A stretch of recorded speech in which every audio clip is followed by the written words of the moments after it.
इस कार्यक्रम के पुण्यार्चक हैं श्री दिनेश सर्वेश अखिलेश पाटनी AUM कैपिटल कोलकाता। स्वर्गीय परम श्रद्धेय पंडित श्री रतनलाल जी बेनाड़ा की स्मृति में शंका समाधान के पुण्यार्चक है बेनाड़ा उद्योग limited in technical collaboration with NTE Korea AHL Jain group company. स्वर्गीय श्रीमती हेमलता बेन एवं इंद्रवदन चुन्नीलाल घिया, स्वाति एवं नीलेश घिया, अनीशी एवं Anish Ghiya. Vidyasagar consultancy, calibration of measuring instruments, HVAC validation, thermal mapping, office SF05 and 06 Shreeji gold near Narayan Gurukul circle, opposite Ballabh duplex Dabhoi, Waghodia ring road, Vadodara 390025 Gujarat India. Narendra Kumar Jain, Guru Kripa परिवार, रायपुर। स्वर्गीय श्रीमती मंगला, स्वर्गीय श्री जम्बू कुमार गांधी की पुण्य स्मृति में श्रीमती कल्पना, धर्मपत्नी श्री भारत जम्बू कुमार गांधी, निवासी निमगांव केतकी, तहसील इंदापुर, जिला Pune, Maharashtra. Creative seating systems, Pune. 29 सितंबर को श्रीमती अनीता जैन की पुण्य स्मृति में पुण्यार्चक परिवार श्री विनय जैन पति, शिखा जैन बेटी, सिद्धार्थ जैन देवता, V Shah and company, 475 Patparganj industrial area, Delhi.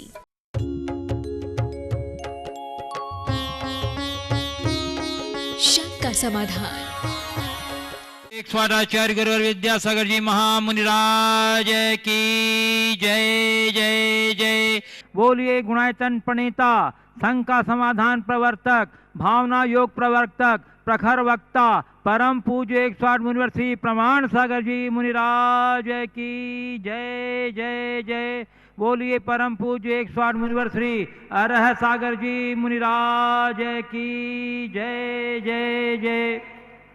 प्रिय बंधुओं, पारस चैनल, जिनवाणी चैनल एवं प्रमाणिक ऐप के माध्यम से प्रसारित होने वाले आज के शंका समाधान एक कार्यक्रम से जुड़े देश एवं विदेश के सभी श्रद्धालुओं का दिगंबर जैन पंचायत एवं दिगंबर जैन समाज कटनी तथा धर्म प्रभावना समिति कटनी हार्दिक हार्दिक अभिनंदन करती है।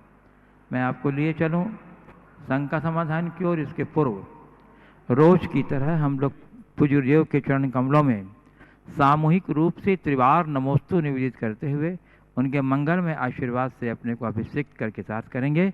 तो चलिए हाथ जोड़िए, मस्तक झुकाइए और बोलिए मेरे साथ, नमोस्तु गुरुदेव, नमोस्तु गुरुदेव, नमोस्तु गुरुदेव। वर्तमान प्रवचन श्रृंखला अब समापन की ओर है। जैसा मैंने आपको पूर्व में भी बताया था कि यह जो प्रवचन श्रृंखला प्रारंभ हुई है बहुत मोटिवेशनल है और मानव मन पर मनोवैज्ञानिक छाप छोड़ती है। खासकर युवा पीढ़ी के लिए बहुत ही सार्थक मार्गदर्शन है अपने जीवन को तनाव रहित, सुखी, शांत और समृद्ध बनाने का। प्रत्येक प्रवचन में हमें अपने जीवन के उत्थान का सूत्र मिलता है। बहुत दुर्लभ ये योग है।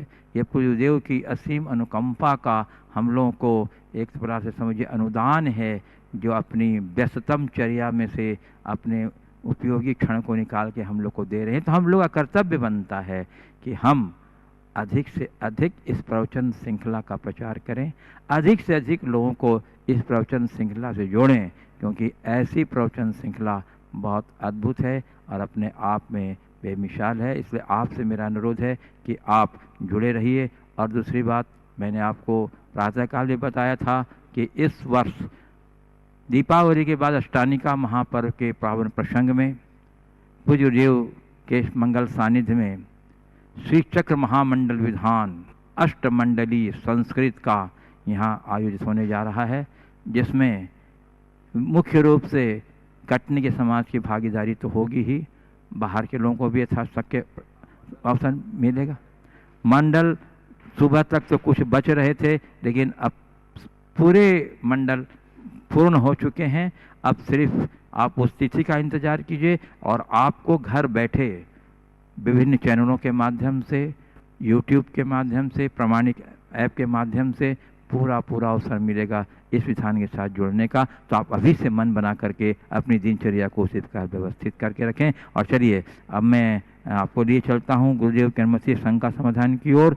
और प्रथम प्रश्न के लिए गुरुदेव जयपुर राजस्थान से श्री हर्षित गोथा कह रहे हैं, गुरुदेव हमारे परिवार में बहुत सारे लोग बड़े समर्पित रूप से शंका समाधान के प्रसारण के समय टीवी चालू कर लेते हैं।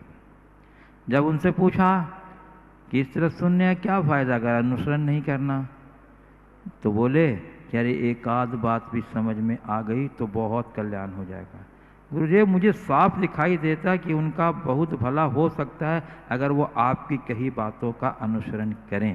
गुरुदेव मैं ये जानना चाहता हूँ कि माता पिता के आत्मसम्मान को बिना आहत किए उन्हें कैसे समझाऊं।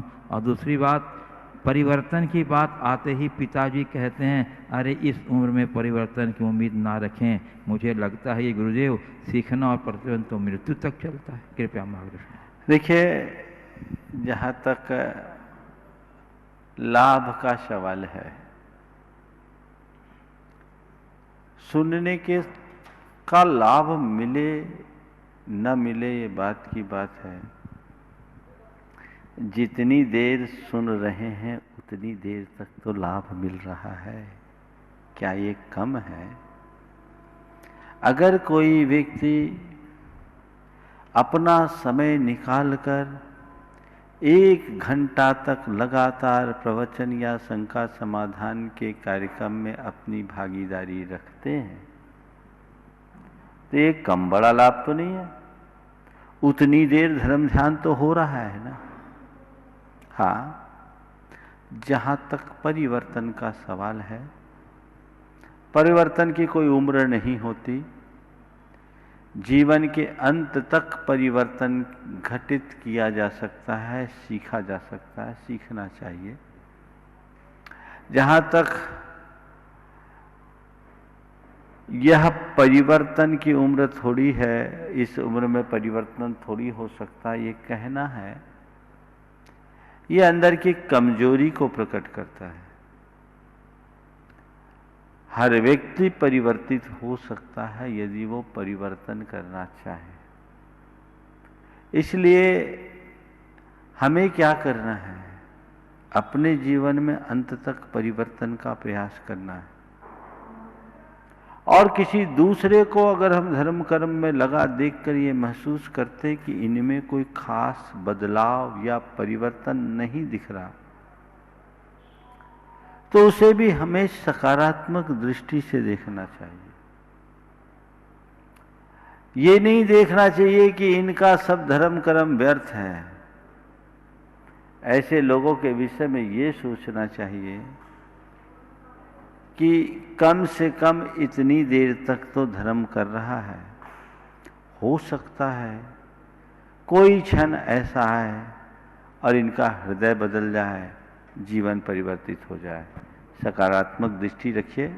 बड़े बुजुर्ग हैं, बड़े बुजुर्गों को हम नहीं बदल सकते। यदि वो बदलना चाहे तभी बदला जा सकता। हाँ, अवसर पाकर या मौका देखकर प्रतीकात्मक तरीके से उन्हें मोटिवेट जरूर किया जा सकता है। और यदि कोई बात लग गई तो वो उनके जीवन में व्यापक बदलाव भी घटित कर सकता है। पूज्य गुरुदेव, भोपाल से एक प्रश्न आया है। आपके प्रवचन को सुनकर मेरे पिताजी ने हर एक काम में सकारात्मकता देखना शुरू कर दिया और उन्होंने इस बात का पूर्ण एकांत से पकड़कर हर उस निर्णय को टालना शुरू कर दिया है जो उन्हें परिवार के मुखिया होने के नाते लेना चाहिए। घर में कोई भी समस्या होती है उसमें मेरे पिताजी को निर्णय लेना कठिन लगता है तो उसमें वे आपका संदर्भ देकर सकारात्मक रहने को बोल देते हैं और निर्णय को टालते रहते हैं। गुरुदेव, आपसे निवेदन है कि उनको समझाइए कि वो आपकी बात को एकांत से ना दे और सही निर्णय लेकर जीवन को सही निर्णय को लेकर जीवन को ना रोक। आपके संदेश को इस प्रकार से लेने से हमारे घर में कभी कोई निर्णय नहीं हो पाता और हर बात में समता रखने को बोल दिया जाता है। समस्या का समाधान करने का कोई योग्य काम नहीं किया जाता। गुरुवर कृपया मार्गदर्शन। देखिए, सकारात्मकता जीवन का एक बहुत अच्छा गुण है। सकारात्मकता तो होनी ही चाहिए। लेकिन सकारात्मक होने का मतलब ये नहीं है कि हम हर बात को आंख मूंद करके स्वीकार लें। सकारात्मकता का मतलब केवल यही है कि जीवन में जो भी स्थितियां आए उनके गुण दोष को देखते हुए हम उनसे नकारात्मक प्रतिक्रिया न करें, प्रभावित न हो। अगर कोई व्यक्ति ये मान ले कि सब चीज़ को सकारात्मकता से देखें तो जहर की प्याली भी पी ले और कहे सकारात्मक देखो, महाराज ने कहा था जहर पियोगे तो भी अमृत हो जाएगा, हम तो अमृत मान करके जहर पी लें, तो ऐसे व्यक्ति को तो पागल खाने में ही भेजना पड़ेगा और क्या है। सकारात्मकता का मतलब ये नहीं है। हाँ, यदि कोई व्यक्ति तुम्हारे साथ ऐसा कोई दुर्व्यवहार कर रहा है तो उसका प्रतिकार करो, पर प्रतिकार सकारात्मक तरीके से करो, नकारात्मक तरीके से नहीं। यदि वो उत्तेजित है और तुम भी बदले में उत्तेजित हो गए तो ये नकारात्मक प्रतिक्रिया है। वो उत्तेजित है और तुम सहज शांत बन के रह गए, ये सकारात्मक प्रतिक्रिया है। तो सकारात्मक होने का मतलब ये नहीं कि सब बातों को सहज रूप से स्वीकार लो। हिताहित का विचार करके ही किसी बात को स्वीकार करना चाहिए। जहां आवश्यकता है वहां क्षमता रखिए और जो वर्जनीय है उससे दूरी बनाइए। अगर ऐसा ही मान ले कि चाहे जो, हमें तो बस आंख मूंद करके स्वीकारना है, तो मामला बड़ा गड़बड़ हो जाएगा। इसलिए मैं कहूँगा अपने पिताजी से, हालांकि वो सुन ही रहे होंगे, उनसे कहिए कि सकारात्मकता के प्रति भी थोड़ा सकारात्मक रुख रखें। ये आप कहीं नकारात्मक दिशा में जा रहे हैं। अनिर्णय और अकर्मण्यता अच्छी बात नहीं है, लेकिन हाँ, इसका एक दूसरा पहलू ये भी है कि कुछ लोग हर चीज की तत्काल प्रतिक्रिया चाहते हैं। ये भी हमारे लिए नुकसानदेह है, उनसे हमें बचना चाहिए। एक निर्णय को टालना है और एक निर्णय ही नहीं लेना। यदि किसी सकारात्मक पक्ष को ध्यान में रखते हुए निर्णय को टाला जाता है तो कोई बुराई नहीं है, लेकिन निर्णय ही न ले तो बहुत बुरी बात है। इसलिए हर बात को उसके सही संदर्भ के अनुरूप विचार करना चाहिए और उसी के अनुरूप अपना काम करना चाहिए। पूज्य गुरुदेव, कोटा राजस्थान से दिलीप कोटा पूछ रहे हैं, गुरुदेव मुनिश्री, जीवन में लक्ष्मीकांत प्यारेलाल बनना चाहिए या कल्याण जी आनंद जी? लक्ष्मीकांत प्यारेलाल बनना चाहिए या कल्याण जी कल्याण जी आनंद जी? मैं तो ये बोलता हूं कि अगर लक्ष्मीकांत प्यारेलाल बन गए हो तो काला कल्याण जी आनंद जी को याद रखो। बात को थोड़ा ठीक से समझो। अगर लक्ष्मीकांत प्यारेलाल बने हो तो कल्याण जी आनंद जी को ध्यान रखो, उनके हिसाब का परफॉर्मेंस होना चाहिए, नहीं तो मामला बिगड़ जाएगा। थोड़ा भी परफॉर्मेंस वीक हुआ तो लक्ष्मीकांत प्यारेलाल फिर लक्ष्मीकांत प्यारेलाल नहीं रह पाएंगे। तो कल्याण जी आनंद जी को सामने रख करके चलोगे तो लक्ष्मीकांत प्यारेलाल बने रहेंगे, और कल्याण जी आनंद जी को भुला दोगे तो लक्ष्मीकांत प्यारेलाल का कोई वजूद नहीं होगा। बस मैं यही कहता हूँ, वे लोग भाग्यशाली हैं जो लक्ष्मीकांत और प्यारेलाल बनने का सौभाग्य पाए हैं। पर लक्ष्मीकांत प्यारेलाल बन गए हो तो अब कल्याण जी आनंद जी की तरफ दृष्टि रखो, तभी अपने जीवन को ऊंचा उठा सकोगे। पूज्य गुरुदेव, कटनी मध्य प्रदेश से श्री प्रमोद कुमार जी शास्त्री परिवार कटनी की ओर से पूछ रहे हैं गुरुदेव। गुरुदेव कहते हैं कि 1 मिनट में जिंदगी नहीं बदलती,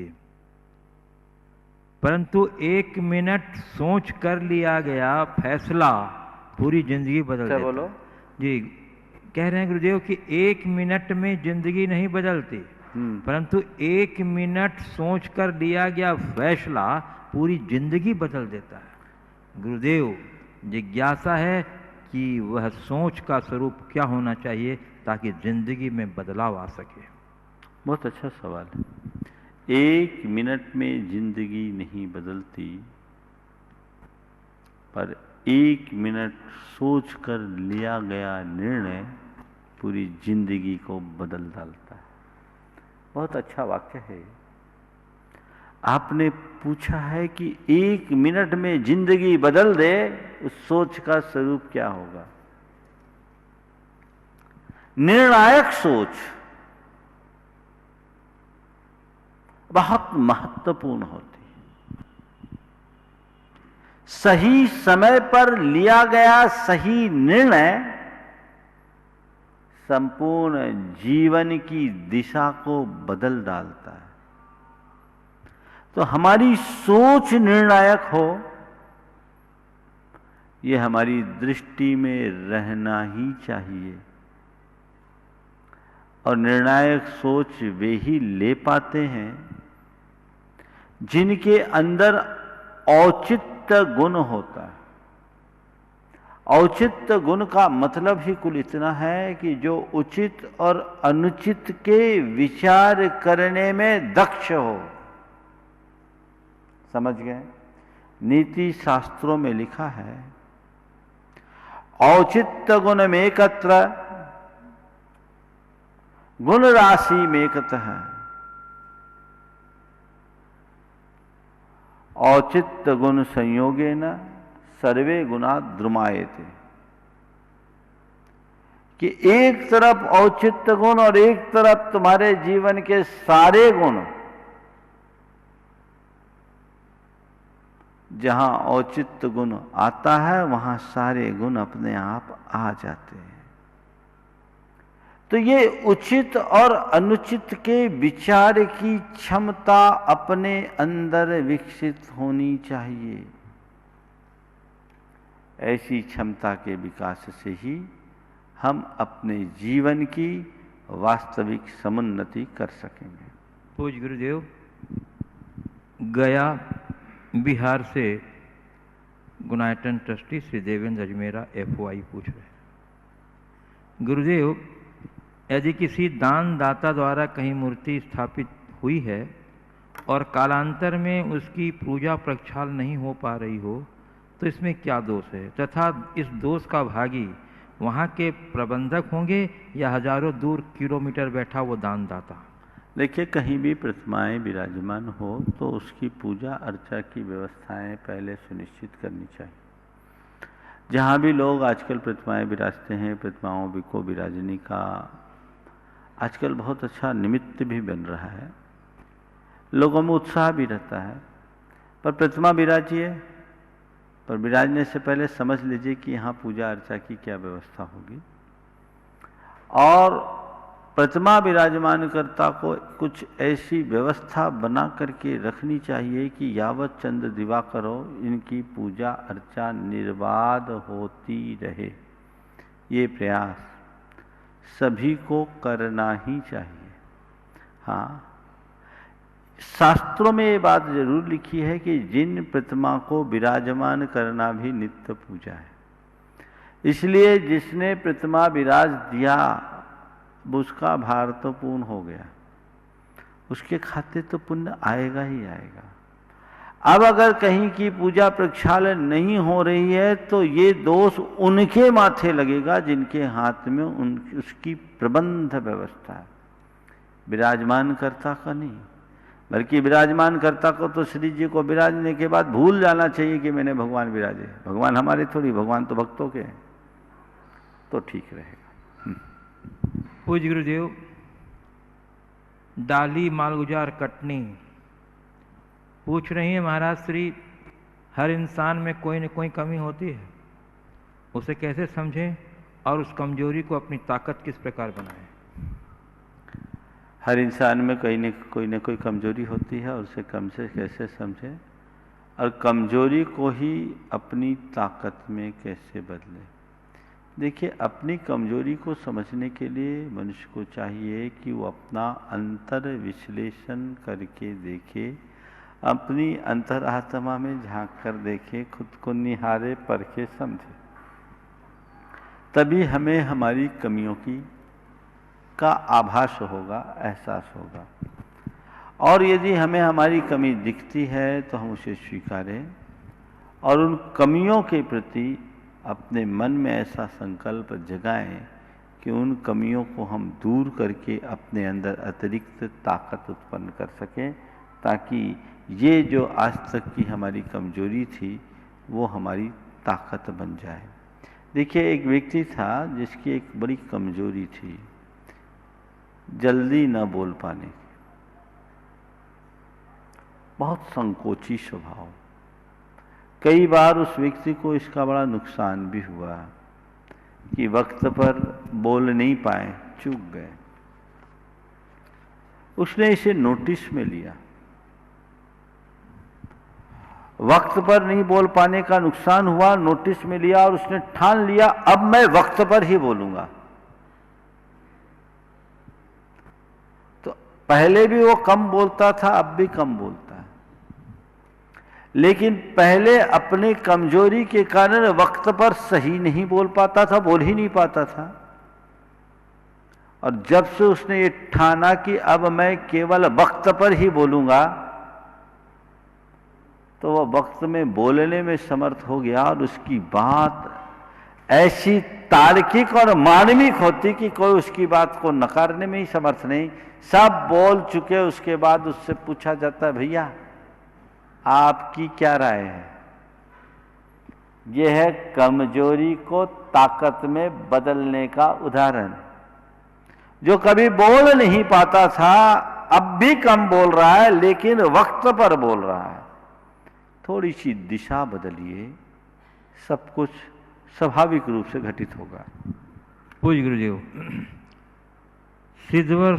सिद्धवरकूट सिद्ध क्षेत्र सनावत के महामंत्री श्री विजय सुधा काला नमोस्तु पूर्वक कह रहे हैं, गुरुदेव हम भगवान महावीर की शासन परंपरा में जीने वाले लोगों में जिन शासन की परंपरा को आगे बढ़ाने का दायित्व सिर्फ संतों पर है या श्रावकों पर भी, श्रावक किस प्रकार भगवान की महावीर की परंपरा के मौलिक सिद्धांतों को आगे बढ़ा सकता है पीढ़ी दर पीढ़ी? क्या आखिरी वाक्य क्या बोला? श्रावक किस प्रकार भगवान महावीर की परंपरा के मौलिक सिद्धांतों को पीढ़ी दर पीढ़ी आगे बढ़ा सकता है? पीढ़ी ये छूट गया था। देखिए, जिन शासन के रथ के दो पहिए हैं, एक और साधु हैं तो दूसरी तरफ गृहस्थ। जिन शासन को यहाँ तक लाने में जितना साधुओं का योगदान है, तो गृहस्थों का भी कम योगदान नहीं है। ये चलता आ रहा है। सबसे बड़ा योगदान तो गृहस्थों का ये है कि पूरी साधु संस्था को अक्षुण्ण बनाने में और उनका निर्वाह कराने में गृहस्थों की बड़ी भूमिका है। आज से लगभग 30-32 वर्ष पहले गुरुदेव के मुख से हमने एक शोध संदर्भ सुना था।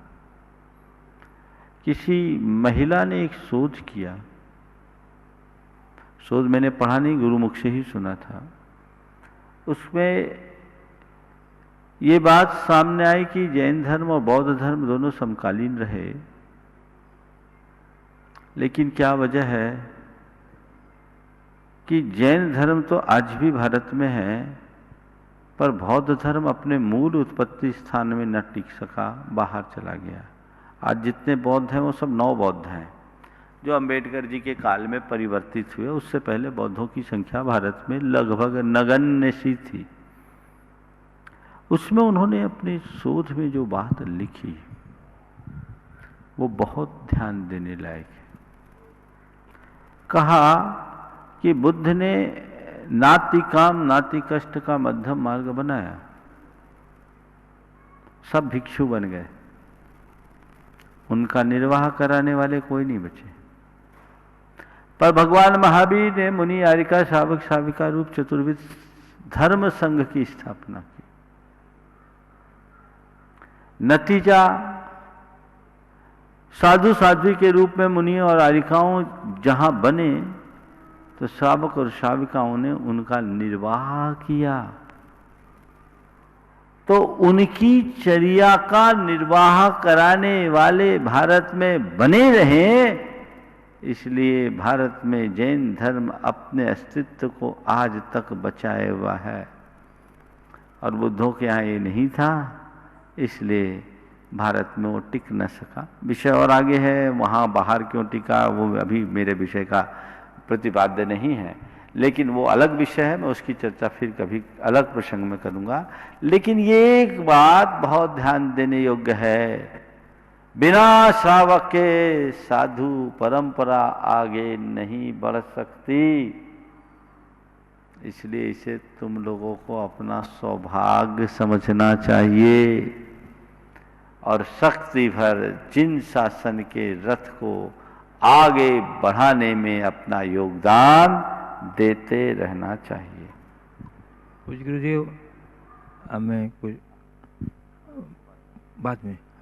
हाँ गुरुदेव जी, आज हमारे बीच गुरुदेव स्थानीय आचार्य शांति सागर संस्कार केंद्र रात्रिकालीन पाठशाला कटनी के पूरी संचालिका मंडल अपनी शिक्षिकाओं के साथ यहाँ उपस्थित हैं। गुरुदेव, मैं उनमें से आमंत्रित कर रहा हूँ पाठशाला संचालिका ब्रह्मचारिणी बहन मंजू दीदी को।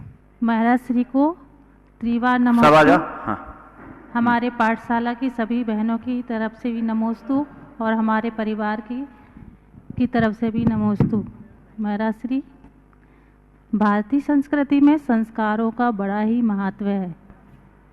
पूज्य गुरुदेव कटनी पाठशाला परिवार आप श्री से मार्गदर्शन एवं आशीर्वाद चाहता है।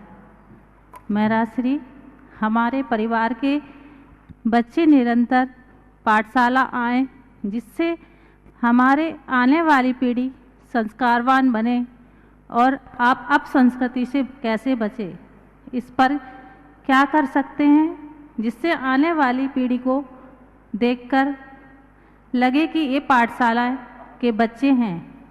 यह भावना हमारी है। समझ गया आपका आशय। नमोस्तु महाराज जी, आपका मार्गदर्शन चाहते हैं। देखिए, बात बिल्कुल सही है। पाठशाला हमारे संस्कार गढ़ने की टकसाल है। पाठशालाओं के बिना बच्चों के भविष्य को हम व्यवस्थित नहीं कर सकते।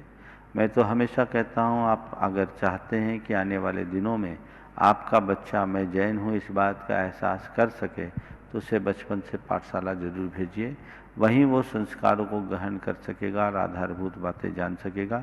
नहीं तो कई बार तो बड़ी विषम स्थितियाँ बनती है। मैं एक शहर में चातुर्मास चल रहा था, भोपाल की बात है 1995 की। एक परिवार धूप दशमी के दिन दर्शन करने के लिए आया। बहुत सारे लोग, वहाँ सारे मंदिरों के दर्शन करने की परंपरा है, हजारों लोग दर्शन के लिए आए थे। एक परिवार आया जो एक बड़े भारत सरकार के बड़े संस्थान में एक उच्च अधिकारी थे। उनके साथ एक 17 साल का लड़का भी था।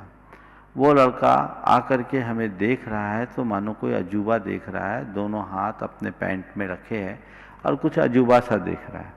उसके पिताजी ने कहा, बेटे महाराज जी हैं, नमोस्तु करो। वो कुछ न बोले। बेटा अपने महाराज जी थोड़ा नमन करो ना, फिर भी कुछ नहीं। बेटा महाराज जी को नमोस्तु करो, नमोस्तु। जब उससे नमोस्तु करने के लिए कहा तो अपने जेब से हाथ निकाला और ऐसे किया।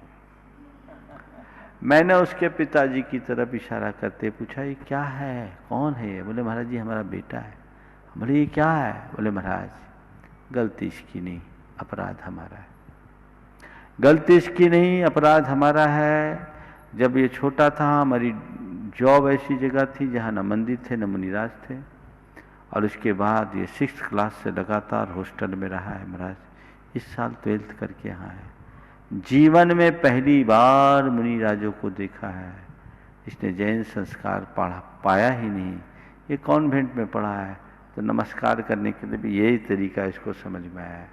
तो ये संस्कारों के अभाव का परिणाम है। तो हमें चाहिए कि हम बच्चों को संस्कार दें।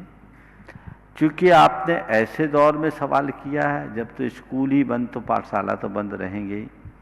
अभी कोविड का काल चल रहा है, इसलिए प्रत्यक्ष पाठशाला भेजने की सलाह तो मैं भी नहीं दूंगा, लेकिन अभी एक बड़ा सकारात्मक पहलू ये देखने को मिल रहा है कि पूरे देश में ऑनलाइन पाठशालाएं भी चल रही है और खूब अच्छे से चल रहा है। जैसे बच्चे अपनी ऑनलाइन पढ़ाई कर रहे हैं, जब तक ये महामारी का दौर है तब तक बच्चों को ऑनलाइन पाठशाला से भी आप पढ़ाते रहें। और समाज के लोगों से मैं हर जगह के लिए कहूँगा कि जहाँ भी पाठशालाएं संचालित हैं उनकी व्यवस्थाएं सुचारू ठीक करें, और जो पाठशालाओं को संचालित कर रहे हैं उनको अपना पूरा सहयोग और सपोर्ट प्रदान करें, समर्थन प्रदान करें, ताकि वे पूर्ण दृढ़ता और तत्परता के साथ पाठशालाओं का संचालन कर सके। नमोस्तु महाराज जी। सहयोगी संचालिका ब्रह्मचारिणी बहन रुचि दीदी। पूज्य मुनिद्वय के चरणों में बारंबार पाठशाला परिवार की ओर से नमोस्तु नमोस्तु नमोस्तु। हे गुरुदेव, मेरी जिज्ञासा है कि बाह्य रूप से तो विशाल जैन मंदिर, स्तंभ, ग्रंथ आदि के माध्यम से जैन संस्कृति का संरक्षण और संवर्धन तो हो रहा है, परंतु भावात्मक पक्ष में जैन धर्म के आचार विचार कुलाचार का संरक्षण एवं संवर्धन किस प्रकार से किया जाए, और इसमें माता पिता की भूमिका वर्तमान परिवेश में कितनी है, ये आपसे मार्गदर्शन और समाधान चाहते हैं। देखिए, बहुत ही गंभीर बात आपने उपस्थित की है। जैन धर्म के मूल स्वरूप को संरक्षित करते हुए जैन धर्म की सही प्रभावना कैसे की जाए, आपके प्रश्न का भाव कुछ यही प्रकट हो रहा है। जी महाराज। हमने बाहरी धार्मिक क्रियाओं के प्रति अपनी रुचि तो खूब रखी है, उस तरफ बहुत तत्परता भी दिखाते हैं, लेकिन बिल्कुल सही बात है, हमें अपनी धार्मिक क्रियाओं के प्रयोजन को भी हमेशा सामने रख करके चलना चाहिए। जब तक हम अपने अंतर मन को ठीक करने की दिशा में आगे नहीं बढ़ते, तब तक जीवन में कोई अच्छा परिणाम घटित नहीं हो सकता। तो हम अच्छा परिणाम घटित करने के लिए हमेशा तत्पर रहें। हमें चाहिए कि आधुनिकता के इस दौड़ में भी आचार विचार और व्यवहार में पक्के रहें। एक पंक्ति में मैं तो केवल इतना कहूँगा कि जैन कुलाचार तब तक सुरक्षित रहेगा जब तक आपका चौका सुरक्षित होगा। विडंबना ये है कि आज चौका असुरक्षित होने लगा है, चौके का स्वरूप विकृत होता जा रहा है, चौके की शुद्धि समाप्त सी हो रही है। तो जब तक ऐसी स्थिति रहेगी, ये यही बना रहेगा। हम जैन धर्म को दिगंत व्यापी बनाना चाहते हैं और युग युगांतरों तक टिकाए रखना चाहते हैं, तो उसके लिए चाहिए कि हम अपने आचार व्यवहार में उसे प्रतिबिंबित करें। माता पिता की भूमिका गुरुदेव। माता पिता की सबसे महनी भूमिका है, माता पिता खुद अपने जीवन में उसे उतारे ताकि उन्हें देखकर उनकी संतान भी इसका अनुकरण करे। मैं पूज्य गुरुदेव मुनि श्री अरहत सागर जी महाराज के चरण कमलों में प्रार्थना निवेदित करता हूँ कि हे गुरुदेव, अपनी उपयोगी प्रश्न से हम सबों को लाभान्वित करें। नमोस्तु गुरुदेव, नमोस्तु गुरुदेव। नमोस्तु महाराज श्री। यह प्रश्न आपके ही समसामयिक परिस्थितियों जन प्रवचनों से है, जो आज आपके मुखारबिंद से जनमानस को एक नई दिशा और बोध देने का काम कर रही है। इस प्रवचन श्रृंखला से जैन ही नहीं जुड़ रहे हैं, जैनेतर बंधु भी लाभान्वित हो रहे हैं। कहते हैं जिंदगी के संबंधों के झगड़े रगड़ा ना बने, क्योंकि रगड़ा हमारी जिंदगी की गलत धारणा है। झगड़े होते हैं धारणा गलत हो जाती तो झगड़ा रगड़ा में बदल जाता है। कहते हैं गलत धारणा ही पारिवारिक संबंधों को तार तार कर देती है। इसलिए महाराज श्री झगड़े रूपी तार को बिना रूपी संबंधों के तार से कैसे जोड़ें, जिससे तार में से टंकार नहीं, संबंधों की सुरताल निकले, संबंधों की समरसता स्फुटित हो। कृपया मार्गदर्शन दीजिए ताकि संबंधों के संबंध एक फूल की तरह, एक गुलदस्ते की तरह खिलते और मुस्कुराते रहें। नमोस्तु महाराज श्री। संबंधों की तार को किस तरह से संजोए कि उससे टंकार नहीं झंकार हो। महाराज के प्रश्न का सार केवल इतना है। एक बार एक सज्जन ने चर्चा के दौरान कहा, बड़ा परिवार था, उन्होंने कहा महाराज जी 4 बर्तन टकराते हैं तो आवाज तो होती है कि नहीं होती? हमने कहा हाँ, 4 बर्तन टकराएंगे तो आवाज होगी, पर उसी में थोड़ा सा अनुशासन बनाकर एक लय बना दो तो उससे टंकार नहीं झंकार उत्पन्न होगा। बर्तन वही है, आवश्यकता केवल उन्हें लयबद्ध करने की है ना। महाराज ने बीना के तार का उल्लेख किया। बीना में 7 तार होते हैं, 7 तार अलग अलग होते हैं,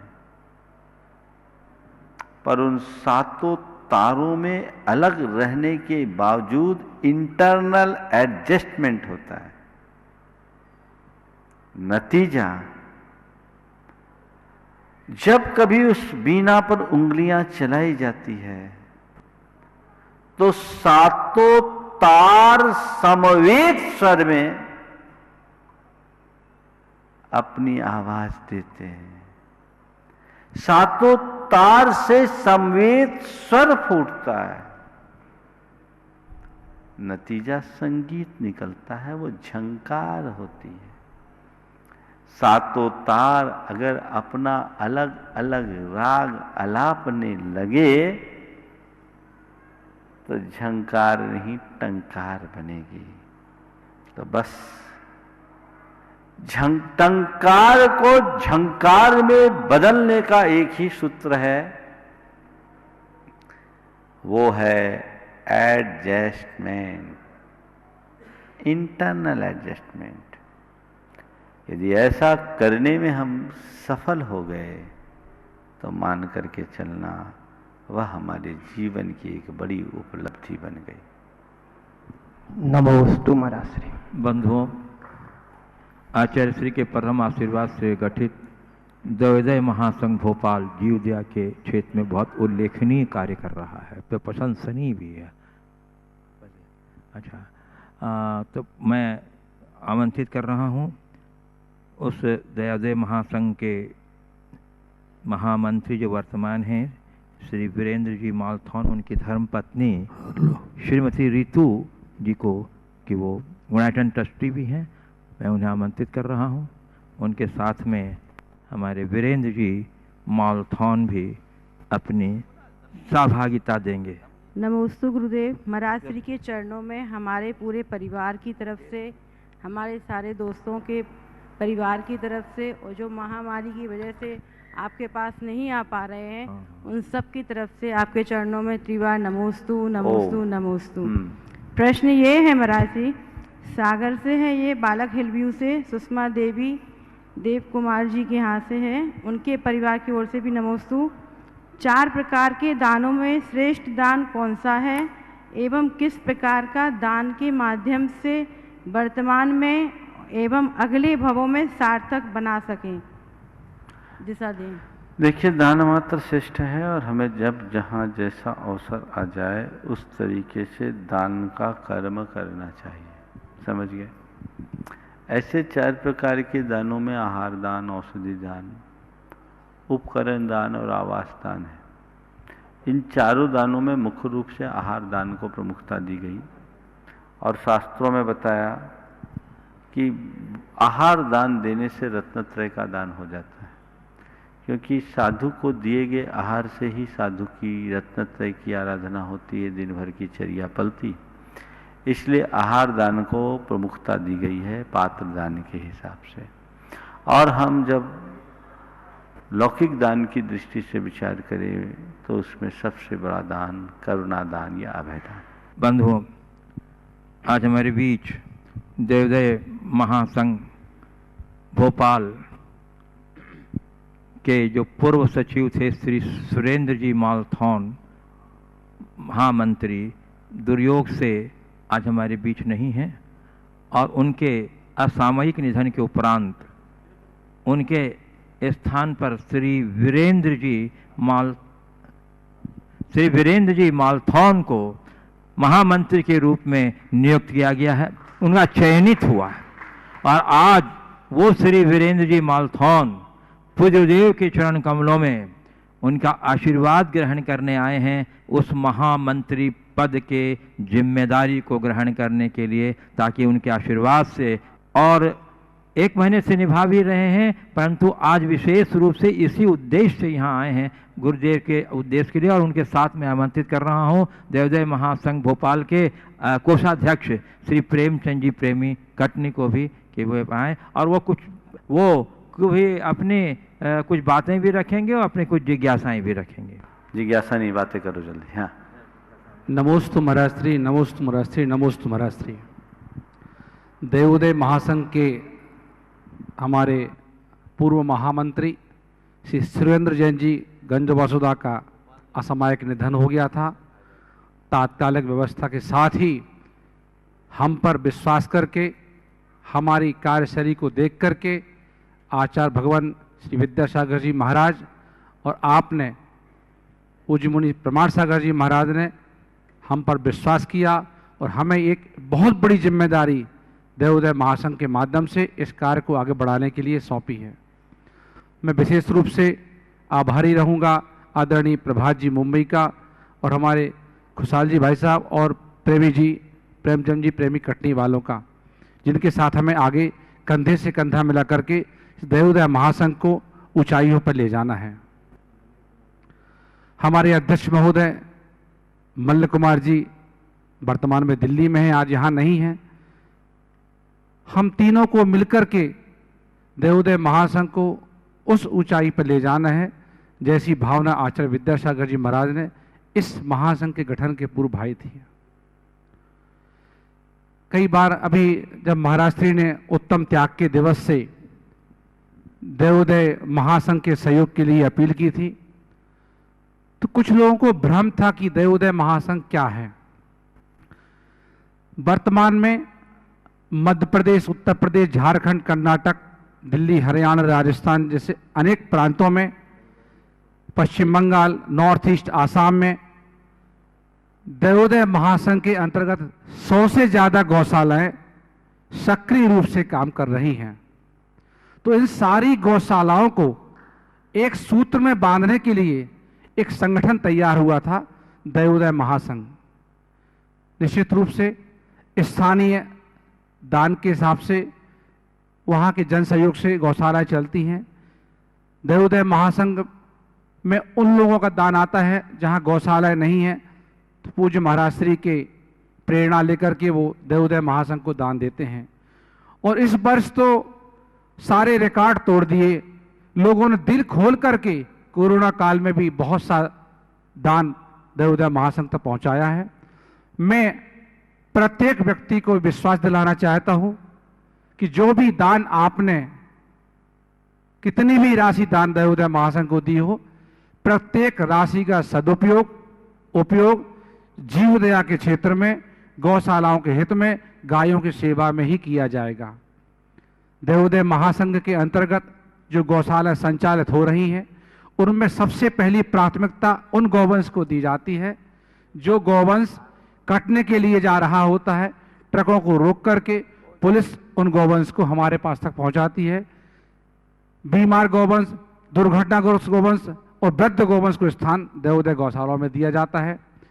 इसी भावना को देख करके आज दिल्ली से दिल्ली निवासी श्री स्वरूप चंद जी सेठी ने अपनी धर्मपत्नी श्रीमती अंजना सेठी जी की स्मृति में 10 लाख रुपए की राशि देवोदय महासंघ को प्रदान की है।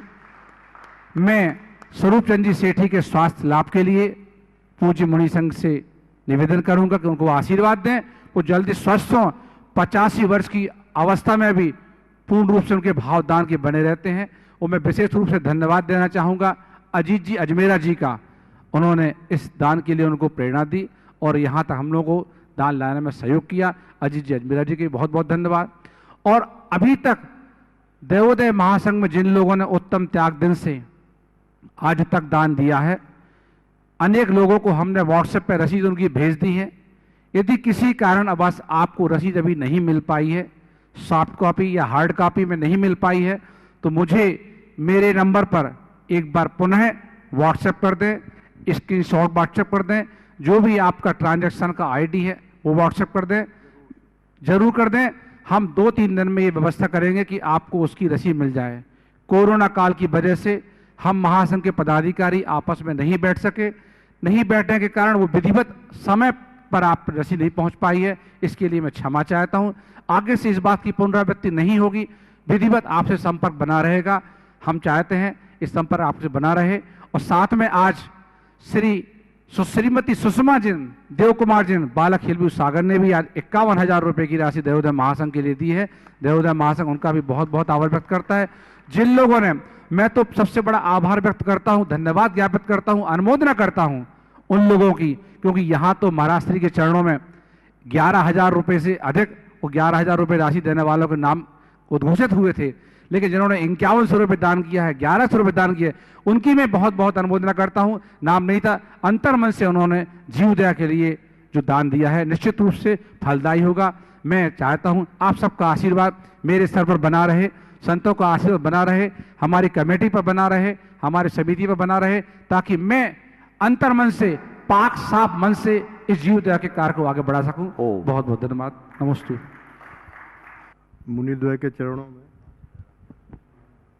त्रिवार नमस्तु। मुनिश्री, ये प्रश्न हमारे मित्र हैं भोपाल में सुनील पटेल जी, आपके भक्त भी हैं।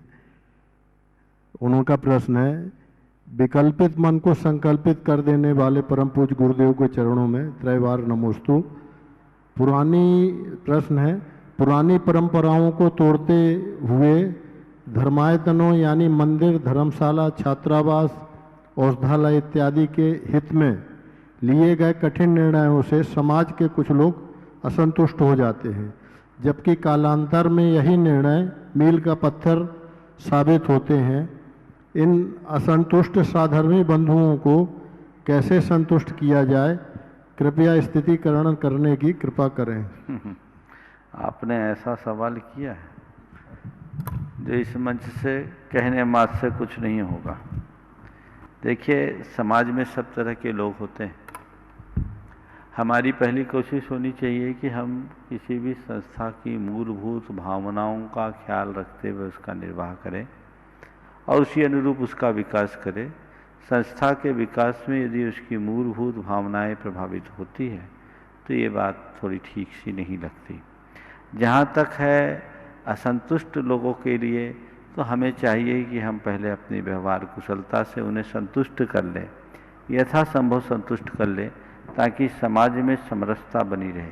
कई बार कई लोगों के मन में इन सब बातों से लेकर के बड़ा संतोष हो जाता है और स्थितियाँ गंभीर हो जाती है। हमें सब में तालमेल बना करके चलने की कोशिश करनी चाहिए।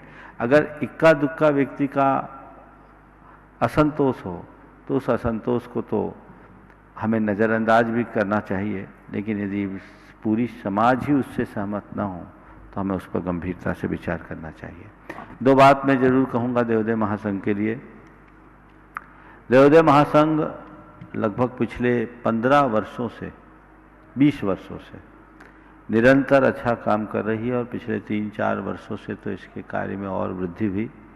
एक बहुत सशक्त योद्धा और समर्पित कार्यकर्ता भाई सुरेंद्र आज हमारे बीच नहीं है, लेकिन सुरेंद्र नहीं है, आज वीरेंद्र उनका स्थान लिए हैं और वीरेंद्र बहुत पुराने हैं।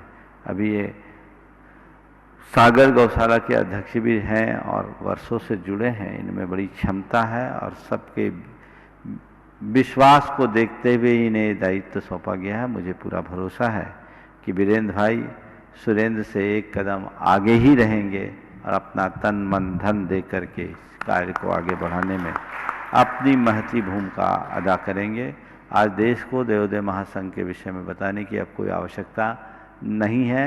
एक बहुत अच्छे लक्षण दिख रहे हैं कि हर व्यक्ति किसी न किसी रूप में देवोदय महासंघ के लिए अपना योगदान हमेशा देते ही रहते हैं। आपने ये कार्य किया है, दायित्व आप अच्छे से निभाएं और जो जिस भावना से लोग दान देते हैं उस भावना को ठीक तरीके से साकार कर सके, ये जिम्मेदारी आपकी है। अभी मुझे बताया कि स्वरूप चंद जी सेठी दिल्ली निवासी ने 85 वर्ष की उम्र में देवोदय महासंघ के कार्यकलापों से प्रभावित होकर यहाँ इस मंच से बात सुनकर वहाँ दान देने की भावना की। मैं उन सब लोगों को इस मंच से आशीर्वाद देता हूँ जो किसी न किसी रूप में अपना योगदान देते रहते हैं। मैं स्वरूप चंद जी से यही कहूँगा, अपने जीवन की इस अवस्था में जितना यहाँ से लेके जाना चाहते हो तैयारी कर लो, छोड़ के कुछ मत जाओ, सब अपने साथ लेके जाओ। और लेके जाने का एक ही रास्ता है, जो है वो अच्छे कार्य में दे के जाओ। यही हमारे जीवन का सार है। मेरा सेठी जी को आशीर्वाद, और इनसे और लोग भी प्रेरणा लेके अच्छे कार्य कर सकते हैं। देवोदय महासंघ ने पिछले वर्ष बांग्लादेश की सीमा से बचाए गए लगभग हजारों पशु, लगभग 10,000 पशु, 20,000 गोवंश का संरक्षण किया। आज भी वो चल रहे हैं। यह आपके द्वारा दिए गए दान का प्रताप है। ऐसी पूरे देश में 1 लाख से अधिक गोवंश अभी देवोदय महासंघ में संरक्षित है। ये अपने आप में एक बहुत बड़ा काम है। हम सब ऐसे उत्साहित होकर के अपना काम करते रहें और महासंघ के सभी सदस्य एकजुटता के साथ ये कार्य करें। मेरा ही आशीर्वाद। मैं आमंत्रित कर रहा हूँ डॉक्टर विनय कुमार जैन कटनी, जो संक्षेप में अपनी बात रखेंगे, और उसके बाद तैयार रहना कुमारी ऋषिता, दृष्टि, लब्धि, पारस ट्रेडर सतना। संक्षेप में बोलना। गुरुदेव के चरणों में त्रिबार नमोस्तु नमोस्तु। अभी इंडिया में एक स्टडी हुई है, उसमें ये पाया गया है कि महाराष्ट्र, आंध्र प्रदेश और तेलंगाना में गणेश चतुर्थी के बाद लगभग 50% कोविड मरीजों की संख्या में वृद्धि हो गई। कारण ये बताया गया कि त्यौहार के भीड़ में हम सुरक्षा के नियमों का अनदेखी कर देते हैं। तो government of health authority of India ने आगाह किया है कि आने वाले दशहरा, दिवाली, क्रिसमस और न्यू ईयर पर अगर हमने सुरक्षा के नियमों की अनदेखी की तो केस बढ़ने की प्रबल संभावना है। तो सुरक्षा के नियम अगर हम साथ लेके चलेंगे तो हमको रिस्क नहीं है। तो सुरक्षा कवच के बारे में मैं आपको थोड़ी जानकारी देना चाहूँगा। ये सुरक्षा कवच है मास्क मास्क मास्क मास्क, उसके बाद सोशल डिस्टेंसिंग और हैंड वॉशिंग। अब मास्क के बारे में ये बताना चाहूँगा कि 2 व्यक्ति ए और बी आमने सामने खड़े हुए हैं। ए इन्फेक्टेड है और बी इन्फेक्टेड नहीं है। जब ए व्यक्ति जब बोलता है, खांसता है, छींकता है तो वो वायरस ड्रॉपलेट प्रोड्यूस करता है, पर चूंकि वो मास्क पहने हुए है तो उसकी एक बड़ी मात्रा उसका मास्क रोक लेता है। तो जब ये छोटी मात्रा बी तक पहुंचती है तो ये छोटी मात्रा का बड़ा अंश उसका मास्क रोक लेता है। तो जो फाइनली जो अमाउंट बी में पहुंचता है वो बहुत छोटा अमाउंट होता है। इतना छोटा अमाउंट होता है कि उससे व्यक्ति इन्फेक्ट तो हो जाएगा पर सिक नहीं होगा, मतलब बीमार नहीं होगा। और इतने छोटे अमाउंट में वायरस जब पहुंचता है तो वो हमारे लिए वैक्सीन का काम करता है। तो इसलिए हम घर से निकलें तो मास्क जरूर लगाएं और बात करते समय मास्क जरूर लगाएं। तो और दूसरी जानकारी अपन ये बोलते हैं कि सोशल ऐसा मास्क लगाने से हमको 98.5% प्रोटेक्शन मिलता है। उसके बाद आता है कि सोशल डिस्टेंसिंग। हम लोग बोलते हैं कि 6 फीट की दूरी रखना। 6 फुट की दूरी का मतलब क्या होता है? जब कोई इन्फेक्टेड व्यक्ति बोलता है, खांसता है, छींकता है, तो एक फोर्स के साथ हवा निकलती है। तो इस फोर्स के कारण ड्रॉपलेट 6 से 8 फीट की दूरी तय कर पाती हवा में। उसके बाद वो ग्रेविटी के कारण ज़मीन पर गिर जाती हैं। अगर हम मतलब ये ड्रॉपलेट्स की रेंज 6 से 8 फीट कहलाई। अगर हम उस रेंज के बाहर हैं और हमने मास्क लगाया हुआ है तो हमको लगभग 100% प्रोटेक्शन मिल जाता है। तीसरा पॉइंट आता है क्लोज स्पेस और ओपन स्पेस में क्या अंतर है। क्लोज स्पेस में रिस्क इन्फेक्शन होने की रिस्क बहुत ज़्यादा बढ़ जाती है। फिजिक्स का एक प्रिंसिपल है कि एयर हमेशा हाई प्रेशर जोन से लो प्रेशर जोन की तरफ बहती है। तो अगर स्पेस क्लोज है तो जो व्यक्ति स्पेस में बैठा है वो वायरस छोड़ रहा है तो वायरस बाहर नहीं निकल पाता। और अगर वो ओपन स्पेस है तो जो भी वायरस निकलेगा वो हवा के कारण बाहर निकल जाएगा, तो इन्फेक्शन होने की संभावना बहुत कम हो जाती। बहुत सुंदर। डॉक्टर साहब ने सभी को बहुत सारी जागरूकता की बात कही। सभी को मास्क लगाना ही चाहिए और कम से कम 6 फीट की दूरी रखनी चाहिए। इन्होंने एक चित्र मुझे ला के दिया कि अगर आप बिना मास्क के हैं और सामने वाला भी बिना मास्क के है, आमने सामने 90% रिस्क है। उसके बाद आप मास्क में हैं, सामने वाला बिना मास्क के हैं तो 30% रिस्क है। और यदि आप सामने वाला मास्क के है, आप बिना मास्क के हैं तो 5% की रिस्क है। और दोनों मास्क पे हैं लेकिन निकट हैं तो 1.5% के रिस्क है। और दोनों मास्क पे हैं और दोनों के बीच 6 फीट की दूरी है तो 0% रिस्क है। आप सब इसका पालन करें और इसे ध्यान रखें। बहुत सारी चीज़ें हैं जो शोध बता रहे हैं कि मास्क वैक्सीन का ही काम कर रहा है, तो इसका सभी को ध्यान रखना चाहिए। चलिए आगे बंधुओं, श्री सैनेन्द्र जैन कंजे और उनके दोस्तों के द्वारा बड़े मंदिर जी में एक विधान किया गया था। उसमें जो राशि बची उसमें से 10,000 रुपया उन लोगों ने स्थानीय पाठशाला को देने का भाव व्यक्त किया है। हम आपकी उदारता का बहुत बहुत सम्मान करते हैं। और कुमारी ऋषिता, दृष्टि, लक्ष्मी, लब्धि पारस ट्रेडर सतना और उसके बाद तैयार रहेंगे श्री संजय जैन पारस ट्रेडर सतना। महाराष्ट्री को हमारी परिवार की ओर से त्रिवार नमोस्तु। महाराष्ट्री, यह प्रश्न हम सारी बहनों की तरफ से है। लौकिक शिक्षा और धार्मिक शिक्षा के बीच में हम बच्चों को किस प्रकार बैलेंस बनाकर चलना चाहिए, जबकि हम सभी घर से बाहर विपरीत परिवेश में रहकर लौकिक शिक्षा ग्रहण कर रहे हैं। मेरी एक और ये जिज्ञासा है कि हायर स्टडीज़ करने के बाद हम अपने पारिवारिक, सामाजिक एवं धार्मिक रिस्पॉन्सिबिलिटीज़ का निर्वाह कैसे करें ताकि हम लोग की व्यक्तिगत महत्वाकांक्षाएं भी पूर्ण हो। देखिए, लौकिक शिक्षा और धार्मिक शिक्षा के बीच संतुलन कैसे बनाए, पहला सवाल आपका है। मैं तो ये कहता हूँ लौकिक शिक्षा का कोई अंत नहीं है। धार्मिक शिक्षा में हमें केवल बेसिक चीज़ें सीखनी पड़ती है। लौकिक शिक्षा में हमें बहुत सारे नॉलेजेबल चीज़ों को जानना बहुत ज़रूरी होता है, जिसे हमें जीवन के अंत तक करना होता है। लेकिन धार्मिक शिक्षा के लिए ऐसा कोई ज़रूरी नहीं है। हम थोड़े समय में भी मूलभूत आधारभूत बातें सीख लें तो वो हमारे जीवन के लिए बड़ा काम करती है। तो जीवन के लिए आधारभूत बातें क्या है? धार्मिक शिक्षा में चीज़ों को रटना बहुत उपयोगी नहीं है। जीवन में सीख पाना सबसे बड़ी बात, क्या मुझे करना है, क्या नहीं करना, क्या हमारा धर्म है, क्या हमारी परंपरा है, क्या हमारी रीति है, क्या हमारा रिवाज है, कैसी हमारी संस्कृति है, इसका बोध होना चाहिए। तो धर्म शिक्षा बहुत कुछ काम करता है। हायर एजुकेशन के उपरांत जब हम व्यवहारिक जीवन में प्रवेश करते हैं तो धार्मिक, सामाजिक, पारिवारिक दायित्वों का पालन करते हुए कैसे जिए जिससे हमारी व्यक्तिगत महत्वाकांक्षा भी पूरी हो सके। देखिए, लौकिक शिक्षा करके आने के बाद आज के संदर्भ में मुझे तो ऐसा लगता है कि हर व्यक्ति को कुछ समय के कुछ वर्कशॉप ज्वाइन करने चाहिए जो उनको उनके जीवन को संतुलित करके जीने का पाठ पढ़ा सके। ताकि आप अपने स्ट्रेस को मैनेज कर सके, अपने संपूर्ण लाइफ को मैनेज कर सके। ये बहुत जरूरी है। और जब भी हम अपने व्यवहारिक क्षेत्र में उतरे तो हम पहला संकल्प ये लें कि मैं धर्म कर सकूं न कर सकूं बात की बात है, मुझसे अधर्म न हो, ये मेरी पहली प्राथमिकता। ये छात्र जीवन से ही होना चाहिए।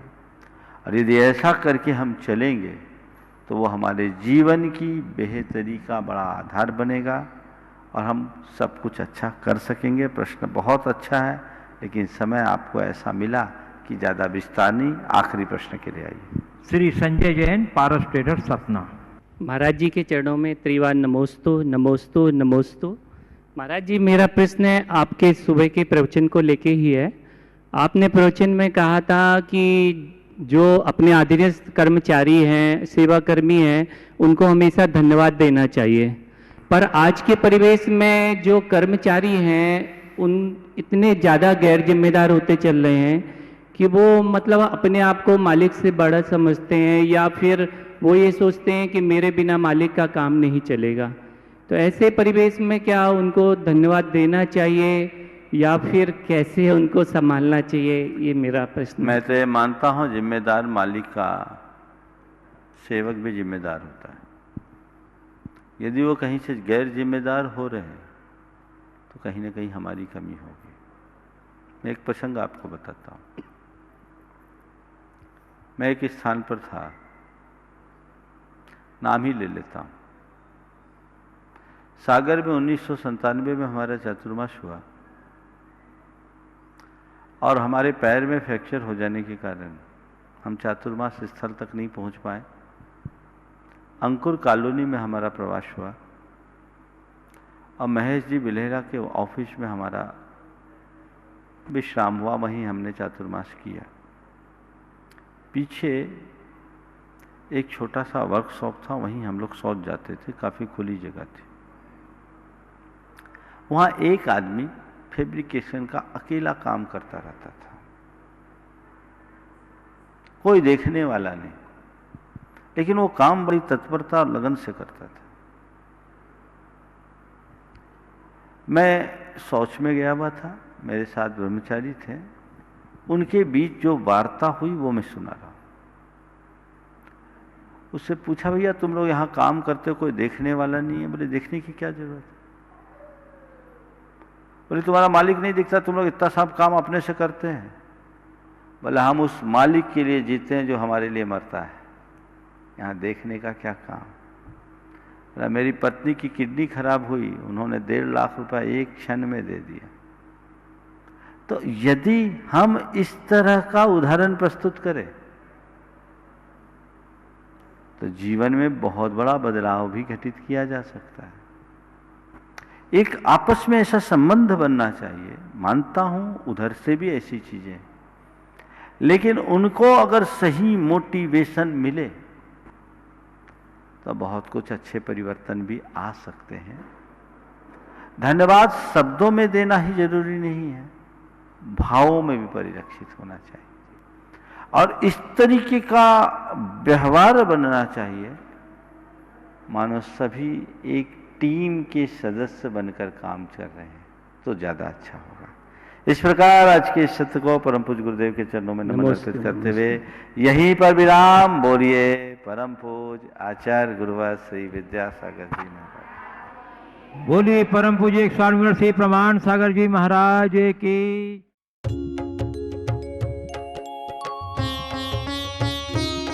शंका समाधान। इस कार्यक्रम के पुण्यार्चक थे श्री दिनेश सर्वेश अखिलेश पाटनी, AUM कैपिटल, कोलकाता।